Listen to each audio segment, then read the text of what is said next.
नमस्कार दोस्तों, हर हर महादेव। काशी नगरी, सावन का महीना, मंदिरों में अपार भीड़। कोई दूध चढ़ा रहा है, कोई घी, कोई सोने चांदी के पात्र। हर ओर भव्यता का नज़ारा।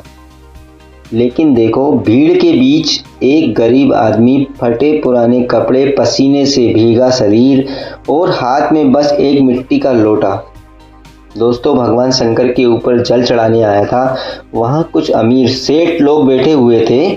वो उस गरीब से बोलते हैं, सेठ, अरे भाई ये देखो, हमारे पास सोने का कलश है और इस गरीब के पास बस मिट्टी का लोटा।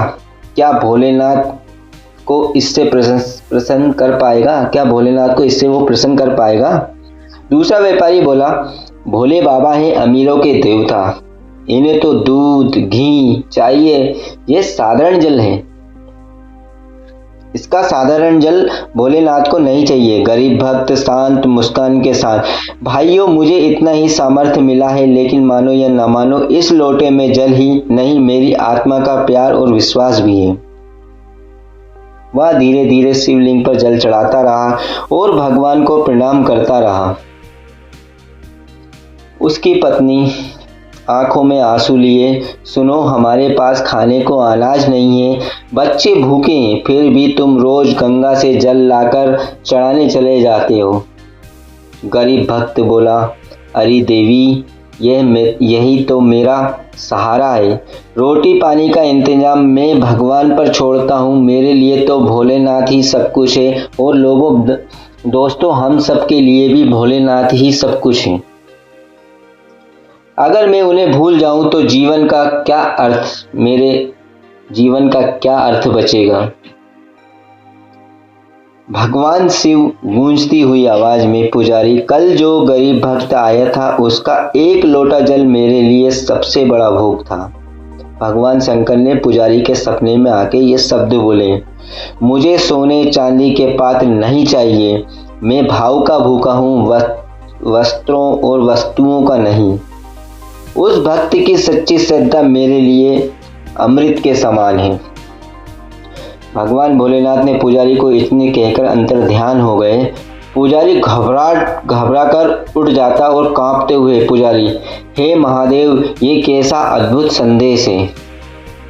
पुजारी एकदम नींद में दोस्तों उठ के घबराने लगा और बोलने लगा, हे महादेव, ये कैसा अद्भुत संदेश है। भीड़ इकट्ठा, सबका ध्यान गरीब भक्त पर। सेठ लोग भी देखने लगे। आज तो देखेंगे इस लोटे का चमत्कार होता है कि नहीं, इस लोटे से कोई चमत्कार होता है कि नहीं। गरीब भक्त कांपते हुए हाथ में जल चढ़ाता और अचानक शिवलिंग से तेज प्रकाश फूट पड़ता है। मंदिर की घंटियां अपने आप बजने लगती। लोग आश्चर्य से दंग रह गए।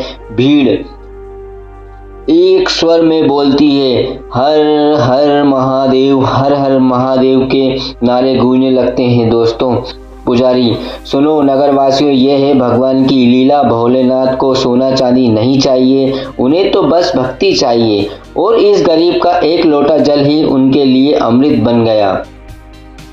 गरीब भक्त आंसू भरी आवाज में बोलता है, हे भोलेनाथ, मुझे धन दौलत नहीं चाहिए, मुझे बस आपका आशीर्वाद चाहिए, दो कि मेरी भक्ति सदा सच्ची बनी रहे। भक्त बोलता है कि भगवान, बस मुझे इतना आशीर्वाद दो कि मेरी भक्ति सदा सच्ची बनी रहे। भीड़ की आंखें नम हो जाती। लोग उसके चरण छूते हैं। गांव वाले, भाई, हमने तुझे तुच्छ समझा था, पर असली भक्त तू ही है। तो दोस्तों, इसीलिए कहते हैं, किसी भी गरीब को देख के कभी भी उसका मजाक नहीं उड़ाना चाहिए। कब भगवान की उस पर कृपा हो जाए, इसका कोई नहीं बोल सकते। और हमारे भोलेनाथ इतने ही दयालु हैं कि वो सच्चे भक्त पर जल्दी ही अपनी कृपा बरसाते हैं। आज से हम सभी समझेंगे कि भगवान भाव के भूखे हैं, धन के नहीं। उस दिन के बाद गांव वालों ने उस गरीब का मजाक उड़ाना बंद कर दिया, बल्कि उससे प्रेरणा लेकर सच्ची भक्ति करने लगे। तो दोस्तों, इस कथा का यही संदेश है कि भोलेनाथ को यदि भाव भोग भव्य भोग चाहिए तो वे कैलाश पर्वत छोड़कर सोने के महल में रहते, लेकिन वो तो शमशान में निवास करते हैं, क्योंकि उन्हें सोना चांदी नहीं, बस भक्ति चाहिए। एक लोटा साधारण जल भी उन्हें प्रिय है, यदि उसमें सच्चा प्रेम और सच्ची श्रद्धा हो तो। इसलिए भोलेनाथ ने भी सोने की लंका दान कर दी थी। दोस्तों, इस कहानी में आपको कौन सा पात्र सबसे अच्छा लगा, कृपया कमेंट करके बताइए, और कमेंट में हर हर महादेव जरूर लिखिए। दोस्तों, वीडियो पसंद आए तो चैनल को लाइक और सब्सक्राइब जरूर कीजिए। धन्यवाद दोस्तों। हर हर महादेव के साथ मैं यहीं अपनी कथा का समापन करता हूँ। हर हर महादेव दोस्तों।